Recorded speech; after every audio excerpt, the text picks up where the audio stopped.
Hello students. आज class third में हम पार्ट 4 पढ़ाएंगे। इसका शीर्षक है संज्ञा।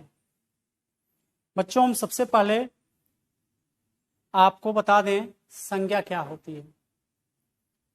तो जितने भी नाम वाले शब्द हैं उनको हम संज्ञा कहते हैं।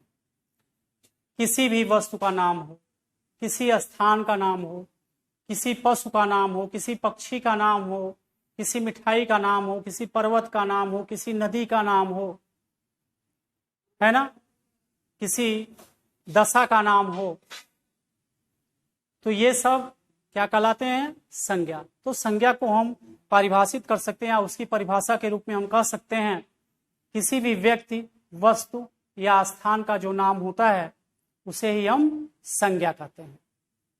तो आइए पढ़ते हैं। देखिए,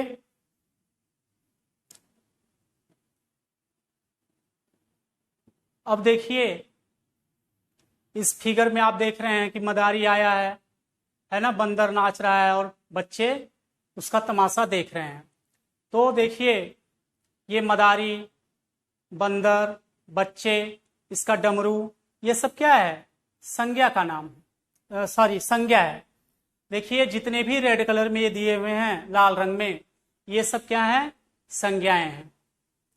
देखो तन्मय, आज तन्मय की गली में एक मदारी आया है, उसके साथ एक बंदर तथा एक बंदरिया है। वह खेल दिखा रहा है।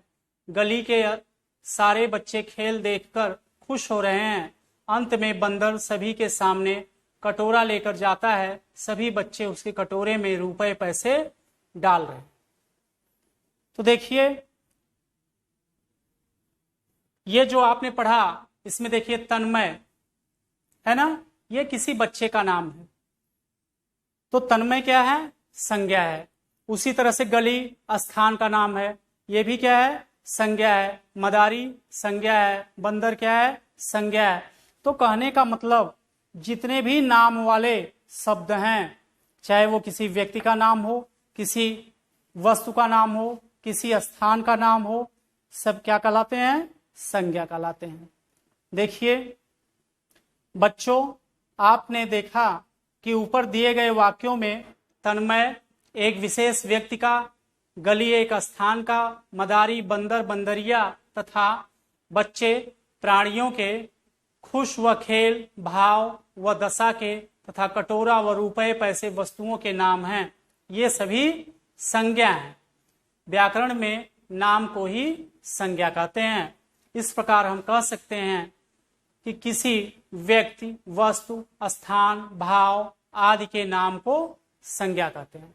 इसके साथ साथ आपको हम बता दें, किसी पर्वत का नाम है, किसी दशा का नाम है, जैसे बुढ़ापा है, गरीबी है, अमीरी है, किसी नदी का नाम है, तो ये सब क्या है? संज्ञा कहलाती हैं।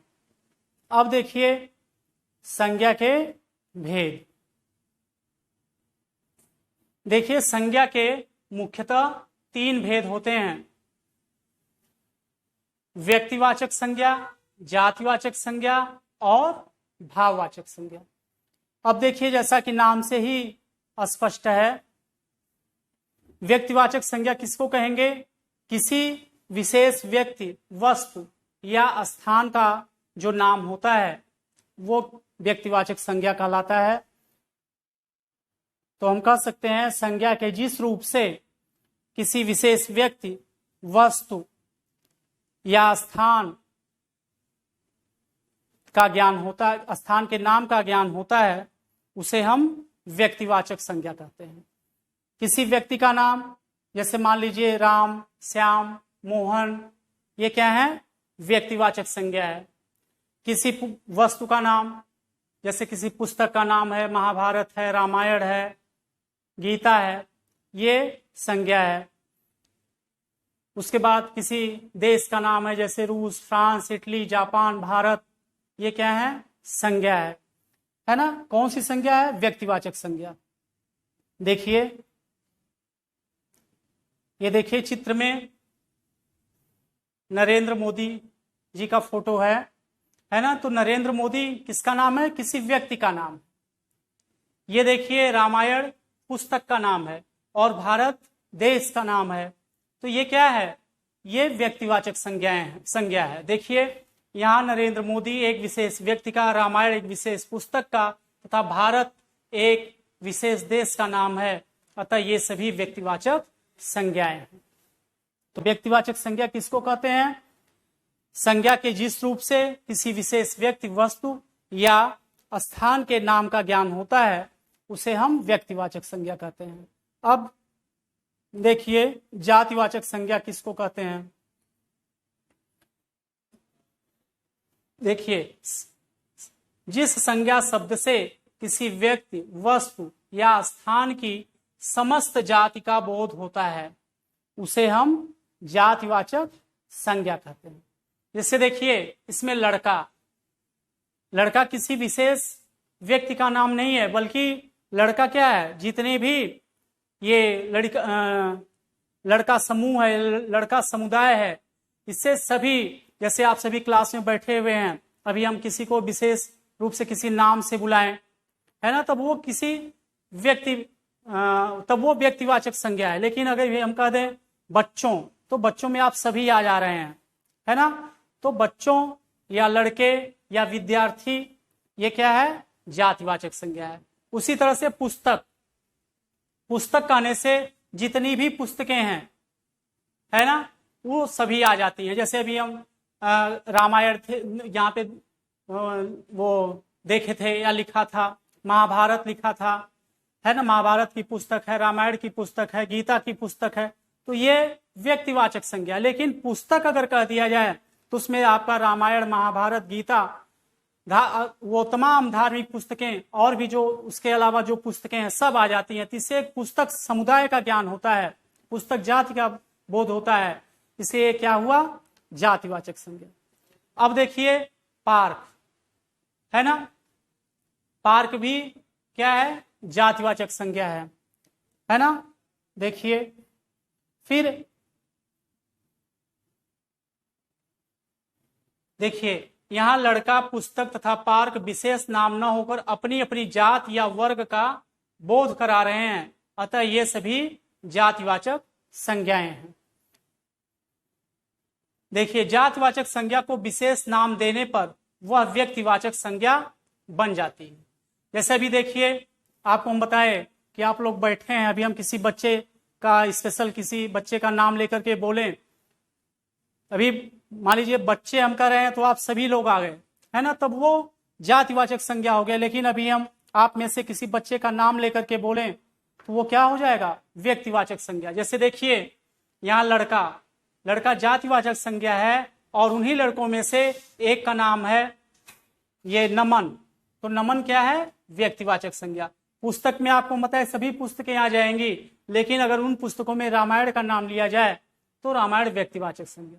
उसी तरह से मंदिर ये जो शब्द है जातिवाचक संज्ञा है, लेकिन अभी किसी विशेष देवता का जो मंदिर, जैसे सूर्य मंदिर, तो ये आपका क्या हो गया? व्यक्तिवाचक संज्ञा। उसी तरह से नगर मतलब इसमें जितने भी नगर हैं सबका नाम आ जाएगा, लेकिन अभी मेरठ या किसी अगर हम स्पेशल किसी सिटी का या शहर का नाम लें तो हमारा व्यक्तिवाचक संज्ञा हो जाती है। इसके बाद नाम आता है भाववाचक संज्ञा। देखिए जिस संज्ञा शब्द से किसी व्यक्ति, वस्तु या स्थान के गुण, दोष, भाव, अवस्था आदि का बोध होता है उसे भाववाचक संज्ञा कहते हैं। जैसे देखिए बच्चों, ये जो भाववाचक संज्ञा है इसका केवल हम अनुभव कर सकते हैं, है ना। जैसे देखिए दुख, है ना, तो दुख का केवल हम अनुभव कर सकते हैं, प्रसन्नता का भी अनुभव कर सकते हैं और गरीबी या अमीरी का भी हम अनुभव कर सकते हैं, है ना। तो ये भाववाचक संज्ञाएं हैं। तो भाववाचक संज्ञा किसको कहते हैं? किसी भी व्यक्ति, वस्तु या स्थान के गुण, दोष, भाव या अवस्था आदि का बोध कराने वाले शब्द। अवस्था का मतलब जैसे जवानी, बुढ़ापा, लड़कपन, ये अवस्थाएं हैं, है ना। तो ये आपका भाववाचक, आपकी भाववाचक संज्ञा कहलाती हैं। बच्चों भाववाचक संज्ञा में सबसे विशेष बात यह है कि इसको जो है देखा नहीं जा सकता और न तो इसे छुआ जा सकता है, इसका हम केवल अनुभव मात्र ही कर सकते हैं। तो बच्चों, ये संज्ञा की परिभाषा, मतलब संज्ञा क्या होती है, संज्ञा के भेद के बारे में हम आपको बताए।